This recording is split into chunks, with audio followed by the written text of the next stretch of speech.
Hey folks, it's your main man E here with Follow the Leader Canine. I'm here with Gus and Emma. Come on, let's go. Gus is just 5 months old, terrier mix. And we're not using any food. We're not using the training collar, though he's wearing his training collar. But I just wanted to show you guys a video of what a 5-month-old dog is capable with. Now, he spent a good amount of time with us, and his mom has a really good intuition and a good handling skills as well. This is a dog that didn't come to us really easy to train. He was very feisty. He is very strong-willed. So you'll be surprised when you see how good he does. Gus, come. Down. You can see when I give commands, like he's not even thinking. He's just going, yeah, it's just what I do. Let's go. Good job, Gus. Good boy. Yeah, good job. Look at his enthusiasm when he walks with me. Come on, buddy. Like, walking with me is a privilege. Walking with me is something he really wants to do. And you can see by the way he's prancing with his paws, he's not feeling like, man, if I walk with him, man, I don't get to have fun. He's going, no, I like walking with him. This is great. Now, you'll notice when the leash tightens, he just gradually comes back to me. I don't have to tug on the leash. He just genuinely understands that when you're walking with me, you stay around 5 or 10 feet from me, or really however long the leash is. That's how long of a distance he should be from me. So you can see, even on his flat collar, he's just stopping and coming back. A lot of times, folks are trying to walk the dog. Gus, come. Emaniti, come. But they're lacking engagement. They're lacking this type of enthusiasm you're seeing from Gus here. And then they're going into a place like this where you got dogs walking, people walking, birds, all sorts of stuff. And what happens is the dog, they get very confused. You know, hey, I'm trying to pay attention to you, but oh my gosh, there's just way too much stuff happening around here. Now, this is a behavior, Emma, no, that he's been doing for a while. I'm actually just going to ignore it and not even say anything, because if I say something to him, he might think I'm giving him attention. I'm just walking away from him at this point. I don't have his prong collar connected to the leash, and honestly, it just, I'll even walk over towards this thing again. Come on, Emma. We'll see if he does it again.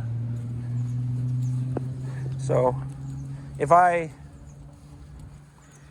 do what he usually thinks will happen when he does this, he's going to keep doing it. So probably what he's used to having happen, maybe somebody tugs on the leash, maybe something says something, we go away from it. In this case, I'm just going to stand here and ignore him and not even say anything. But I'm seeing this behavior because his mom was talking about this.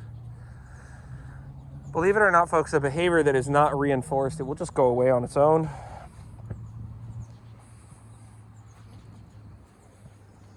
Now, if he was completely out of his mind and he wasn't doing so many good behaviors, I might be more clear to say, hey, man, stop doing that. Hey, Gus, no.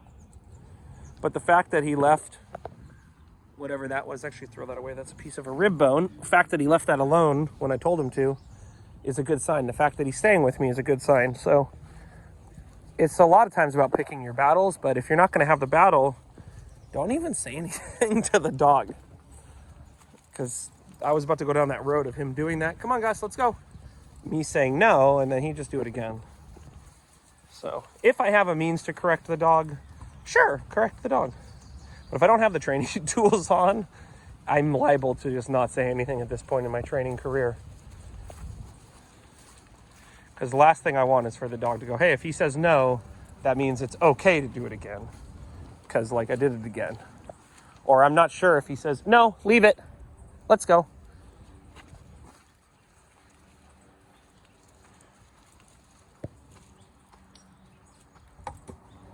Come on, Gus, let's go.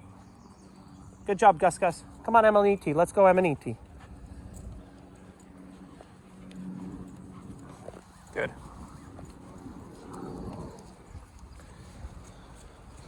Now, this is so different than how he was before.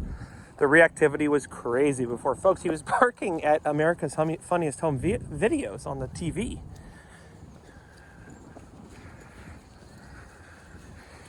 And his owner was super smart. I mean, she's had enough dogs to know, hey, this is not good. He's starting to be reactive, and he's just a couple months old. That's not good. So we're so lucky that we've been working with her, and we would agree, yeah, let's get that to stop. So you can see the dogs down there, and for a moment earlier you saw him scanning and looking.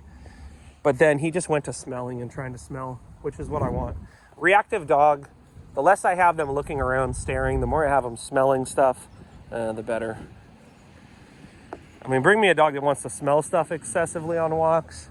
Bring me a dog that's reactive to things on walks. I will take the smelling dog any time of the day. Because that is a dog that's curious and trying to figure out what's going on. Or at least they're curious. But a dog that's staring at stuff and just acting like crazy, that's a dog that is being reactive.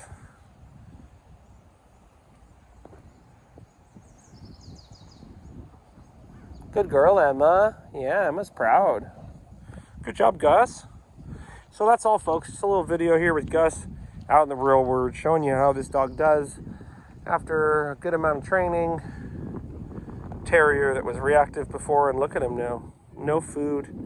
The leash is just connected to his flat collar, though he has his prong collar on.